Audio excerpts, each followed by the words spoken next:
दोस्तों आज को वीडियो काफ़ी पतियों की आंखें खोल देगा। जी हाँ, आज की वीडियो में काफ़ी प्रैक्टिकल बात करने वाला हूँ कि आए दिन कहीं भी पति लोग क्या करते हैं कि केस से चल रहे हैं पत्नी के साथ और कहीं ना कहीं दूसरी महिला के साथ एडल्ट्री में चले जाते हैं, लिव इन रिलेशनशिप में चले जाते हैं, कहीं ना कहीं उसको शादी का वादा कर लेते हैं, कहीं ना कहीं उसके साथ इन फ्यूचर की डाइवोर्स होते ही मैं शादी कर लूँगा, या फिर कई बार बताते ही नहीं है, या फिर उनको जब लिव इन रिलेशनशिप में रहते हैं, एडल्ट्री में जाके रहते हैं तो उनके बीच में मतभेद हो जाता है। फिर बाद में वो लड़की उसको रेप केस करने की, ब्लैकमेलिंग करने की, 420 के केस की धमकियां देती है और इस टाइप से कई सारी पत्नियों की शिकायतें आए दिन आती रहती है। तो ऐसी कंडीशन में क्या करना चाहिए, क्या नहीं करना चाहिए, आज का वीडियो काफ़ी प्रैक्टिकल होने वाला, इस वजह से वीडियो को अंत जरूर देख लेना। तो चलिए दोस्तों, नो टाइम पास, नो बकवास, सीधा करते हैं काम की बात। मैं हूं हंस। सेकंड बात दोस्तों, कमेंट में नंबर ना छोड़े, अगर आप मुझसे ही बात करना चाहते हो, डिस्कशन में पूरी डिटेल होती है और साइड में व्हाट्सअप नंबर लिखा रहता है। व्हाट्सअप नंबर पे आप बुकिंग करिए, बुकिंग करने के बाद आपका कोई भी केस है उससे रिलेटेड आप मुझे पूरी डिटेल में बात कर सकते हो। देखिए दोस्तों, सिंपल सी बात है, कई बार ऐसे ऐसे कॉल आते हैं, कई बार ऐसे ऐसे लोगों के केसेज आते हैं जो कि हस्बैंड वाइफ का केस चल रहा है, डिस्प्यूट का मामला चल रहा है, फुल एंड फाइनली उनका डाइवोर्स केस भी चल रहा है कोर्ट कचहरी में, 498 का भी चल रहा है, डीवी केस का भी चल रहा है।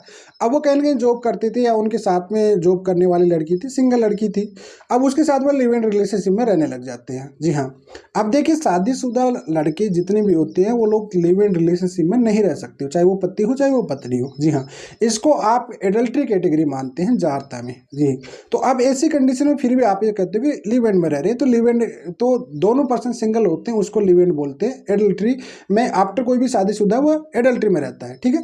अब वो एडल्ट्री में किसी के साथ रहने लग जाता है, दूसरी महिला के साथ में। अब क्या हुआ, उनका केस चलते हुए लंबा समय हो गया। देखो, एक्स्ट्रा मैरिटल जो अफेयर होते हैं उनके लंबा कभी फ्यूचर नहीं होता है इनका। अब देखिए, दूर के डोंगर दूर से अच्छे लगते हैं, सोना बाबू जानू करोगे तो अच्छा लगेगा, लेकिन जब साथ में रहने लग जाते तो फिर सोचते हैं कि यार पहले वाली अच्छी थी, अब दूसरी वाली थी उससे भी ज़्यादा खतरनाक है। अब कहीं ना कहीं 1 साल 2 साल में इनके बीच में डर हो जाता है, मतभेद हो जाते हैं, खत्म हो जाता है रिश्ता। अब ये रिश्ता खत्म हो जाता है तो उस कंडीशन में लड़की से शादी करना भी चाहती है, अब डाइवोर्स भी नहीं हो पा रहा है।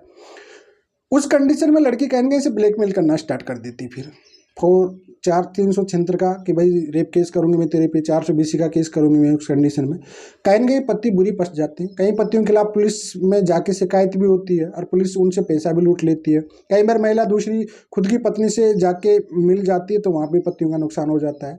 ऐसे ही कोई एक प्रैक्टिकल केस आते हैं मेरे पास, कई सारे केसेज आते रहते हैं ऐसी सिचुएशन में।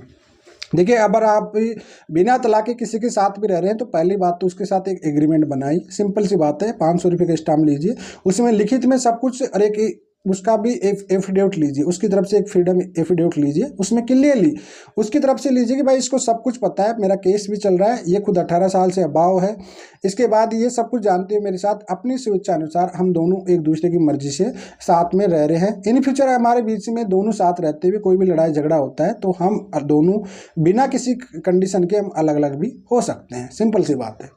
तो इस कंडीशन में आप अगर एग्रीमेंट बना लेते हो तो किसी भी प्रकार से आप पे कोई रेप केसेस नहीं होगा, क्योंकि लिव एंड रिलेशनशिप में थे, एडल्ट्री में थे, मन भर गया आपका, दोनों दूर दूर हो सकते हैं। जी हाँ, बिन फेरे हम वाला तेरे वाला यही सिस्टम होता है कि जब तक आपका मूड कर रहा है, क्योंकि इसको कोई इसकी फ्यूचर लाइफ नहीं होती है, ठीक है।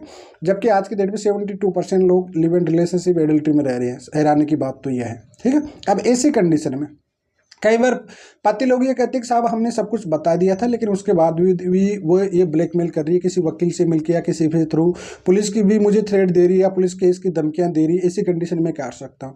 देखिए, इस कंडीशन में कहने के आपके खिलाफ कंप्लेंट शिकायत तो दर्ज होगी, ये बात आप अच्छे से समझ लेना, लेकिन आपको फिर एंटीसिपेटरी बेल लगाना पड़ेगा और कहीं ना कहीं से आपके पास कोई चैटिंग होगी, कोई बात करनी तो ऑडियो होगी, वीडियो होगी, कहीं ना कहीं ऐसी चीज़ इंटेंशन आपको एक लिए साफ करना होगा कि आपने पहले से ही बता दिया था कि मैं शादीशुदा हूँ। अब मान लीजिए वहां पे उस कंडीशन कोई लड़की शादीशुदा है, कोई भी महिला, कई बार शादीशुदा महिला भी बिना तलाक लिए लिव इन में रहती है, एडल्ट्री में रहती है, और वो कहने से वो बदनाम करती है, बाद में उनका रिश्ता टूटता है। तो जो शादीशुदा है तो आपको बिल्कुल निडर हो जाना चाहिए। शादीशुदा आप पे ना कोई रेप कर सकती है, ना कोई रेप का केस कर सकती है, ना किसी टाइप का केस कर सकती है। डोंट वेरी, आप इंजॉय करिए उसके साथ, ठीक है, क्योंकि गलती वो खुद ने की है। लेकिन बात वहाँ पे फंस जाती है जब एक लड़की सिंगल है, ठीक है। अब ऐसी कंडीशन में दिक्कत ये आ जाती है कि भाई पुलिस उससे मिलके आपसे पैसा अच्छा खासा लूट लेती है। अब आपको एक प्रॉपरली एडुकेट करना है, प्रॉपरली एडुकेट के पास गाइड लेना है, प्रॉपरली इस तरीके से। अगर आप हमसे बात करना चाहते हो, कि मेरी भी टीम ऑल इंडिया पे काम करती है, तो साइड में व्हाट्सएप नंबर लिखे रहते हैं, वहाँ पे जाके आप बात कर सकते हो। ऐसी कंडीशन में आपको पुलिस बुलाती है, आपको नहीं जाना, सिंपल सी बात है। आपके खिलाफ शिकायत दर्ज होगी, आपके वकील को भेज देना है, ठीक है। उसके बाद आपको अगर एफआईआर दर्ज हो गई तो एफआईआर को लेना है, डायरेक्टली हाई कोर्ट में चले जाना आपको, सिंपल सी बात है। और आपको सबसे पहले इंटरिम जो प्रोटेक्शन है वो लेना है, सेशन कोर्ट में जाना है। सबसे पहले देखो सेशन कोर्ट जाना पड़ेगा आपको, डायरेक्टली हाई कोर्ट में नहीं जा सकते हो। अगर हाई कोर्ट जाओगे तो आपको 482 क्यूसिंग कराना पड़ेगा, ठीक है। फिर भी आपको सेशन कोर्ट से इंटरिम प्रोटेक्शन लेना ही पड़ेगा। तो इंटरिम प्रोटेक्शन आपको लगा दीजिए कि निचली कार्रवाई जो भी हो रही है, पुलिस आपको परेशान कर रही है, वो बंद हो जाए जब तक कोर्ट में मामला चल रहा है। बेल मिलती है वो ले लीजिए। उसके बाद में एंटीसिपेटरी बेल लगा दीजिए। एंटीसिपेटरी बेल या क्यूसिंग करते हुए आपको या तो क्यूसिंग के लिए जाना चाहिए, एंटीसिपेटरी बेल के लिए बेस्ट ऑप्शन रहेगा आप एंटीसिपेटरी बेल लगाइए उसमें, ठीक है। एंटीसिपेटरी आपको इजीली मिल जाएगी। अगर आप ये शो कर देते हो आपका ट्रांजेक्शन होगा, आपका कहीं चीज़ें हो गई, तो आपको उससे एंटीसिपेटरी बेल लगा दीजिए। और कहीं कहीं से आप कंसल्ट की तरफ उसको मूव ऑन करिए, रिलेटेड कई सारे जजमेंट है उस पर बात करिए, तो कहीं कहीं से आपको बेल मिल जाएगी। और उसके बाद फिर आप क्यूसिंग के लिए लगा दीजिए, आपका 101% क्यूसिंग हो जाएगा। क्यों? क्योंकि यहाँ पे देखिए लिवेंट का मामला आ जाता है, एक शादीशुदा पर्सन है तो दूसरे पर्सन को कहीं पता रहता है, इंटेंशन कोर्ट भी समझता है, पुलिस भी समझती है कि भैया पैसों का खेलता है ये सब कुछ, और पैसों के लिए सब कुछ किया जा रहा है। तो उस कंडीशन देखो आपको गलत फहमी होती है, आप दो बच्चों के बाप और उसके बाद आप एक सिंगल लड़की आपसे प्यार कर रही है, आपकी बेवकूफ़ी है। और देखिए सेकंड जो मोहब्बत होती है वो एक कहते हैं पहले वाले की बुराई करने के बाद ही दूसरी वाली मिलती है, तो उसके बाद भी वो अनजान बन जाती है। तो इसका मतलब आप अच्छा खासा कमा रहे थे, अच्छा खासा सेटल थे, अब कहीं ना कहीं से वो आपके साथ कंटिन्यू करना चाहती थी या फिर पैसा लेना चाहती, सिंपल सी बात है, यही होगा और इससे ज़्यादा कुछ नहीं होगा। या तो आप इसे कॉम्प्रोमाइज़ करके क्लोज करा दीजिए, या फिर आपको कोर्ट जाना पड़ेगा, आर्ग्यूमेंट करना पड़ेगा, क्वेश्चन कराना पड़ेगा। मोर ज़्यादा डिटेल जानना है इसके लिए व्हाट्सएप पे बुकिंग करिए, उसके बाद आप मुझे डिटेल में बात कर सकते हैं। फिलहाल आज के लिए इतना ही। जय हिंद, वंदे।